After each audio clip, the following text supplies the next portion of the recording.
So, a victim always needs validation from their abuser that they will never, ever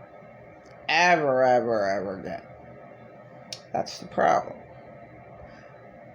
The abuser keeps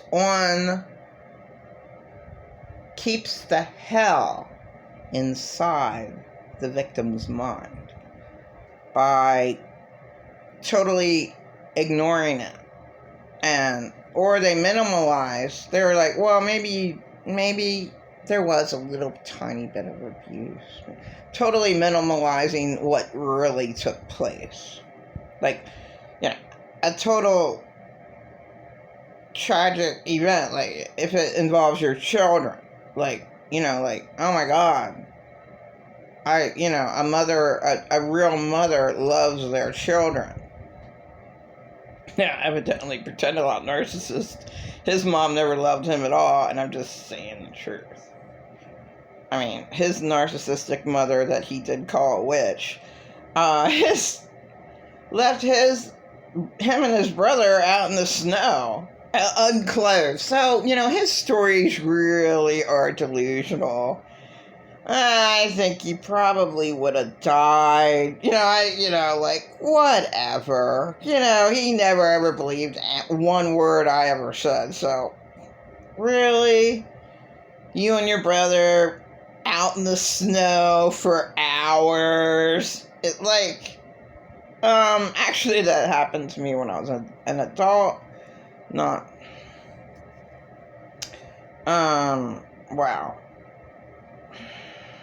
I lost my boot in the last hour, but I was out in the snow. I mean, I'm clothed, and I might have, and I tend to exaggerate. So yeah, I had a sock on. It was ice. That's why I lost my 2 toes. So I'm out in the field, and yeah, my boot got stuck in the burrs, and oh well, I never had anybody there help me out, drive me anywhere. But I really, really hate pretend a lot narcissist. Up until this day, he will always stick up for my caretaker. Always, no matter what. And that, I can't get through to him. I just want him to admit, okay, wow, your mom was really that awful to you that she made you want to die. She screamed in your face all the time, and then you were hurt. You were sexually violated. So, not only were you sexually violated, then you were screamed at, thrown up against the wall. Somehow you survived. And this is why you were as weird and so out of it growing up. This is why I never ever was able to read. Okay. I'm in my own little sad little world. Now, sometimes I'm happy eating sugar out of the bowl. And I had an easy bake oven, so I put tons and tons and tons of confectionate sugar on top. So you're talking about sugar candy coated a little tiny bit of bread, sugar bread, cake. And, so that was, my childhood. I went to Pure Sugar to get me little sugar highs. That made me happy. And it's really weird that I couldn't watch a cartoon. I mean, I didn't make it through school. I mean, I was barely there. I was totally that, consumed in my own, my barrier was up. So And also, I was told by a psychic I was out of my body. So I disassociated. So, not only did I have barriers up, then I'm like in the corner of the room. So I'm up there in the corner. You know, here's my body. So when people die, they look over their body. Well, I'm already up there because of all the abuse that I've been through. And a psychic saw that when I was, before I hit 20. So I would have been around 18. And I went to a psychic class where people try to express drawing what they saw, try to draw. Now, I was really good at it, but then, you know, other people, what they saw, so other people can't draw. So describe what you see, and then do your best to draw it, and most people can't draw. So she loved mine. Like, wow.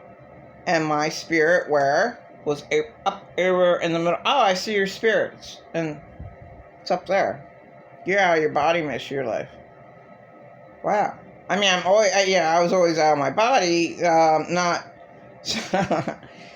So, and then to top it off, I have all these barriers. So, when my son was first child molested,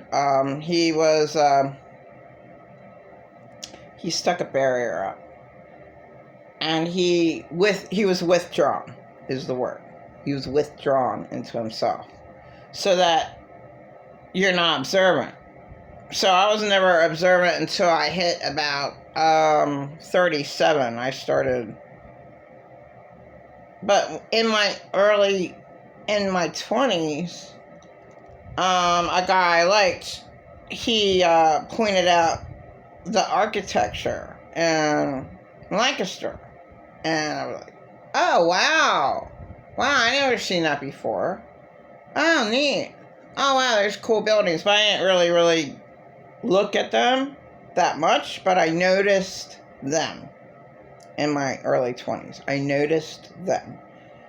Then when I hit 37 and I ran away from him, then I really started to become observant. To like, oh, okay, well, you should be like... Somebody told me, okay, you're a little bit off. You should be observant in the streets. Be totally alert and know what's going on around you. Like, see the person across the street. You're able to see if they have a weapon. Like, that's what you should care about. You're a woman, you don't want to be harmed, so look across the street. See if, be aware. Seems like you were never aware in your life, and that was true. Look around you. Did you ever see the birds in the sky or the squirrels on the ground? Or, did you ever notice any of that? Sorry, I didn't. So that's what I mean by being withdrawn, being totally disconnected. Okay, but then I was just around really mean, selfish people. And Dumb and Dumber weren't. They were just average, selfish meanies. Okay. And I really exaggerated my boyfriend Glenn's abuse because of what I was going through first time with my PTSD with my mom. So I had to run away from her. So then all the hurt, I can't be around my kids anymore. I was beaten up, so I was going through that. Like, oh my God, this happened when I was a kid all the time. So I didn't have any freedom of my abuse. And all these people saying, well, you had a great childhood. You had a great childhood. Like, pretend a lot narcissist. Like, him telling me this made me that much worse and made me explode. And I exploded where I'm at right now for at least a month and a half. When the last time he stalked me. So I'm like aware of like me screaming all the time.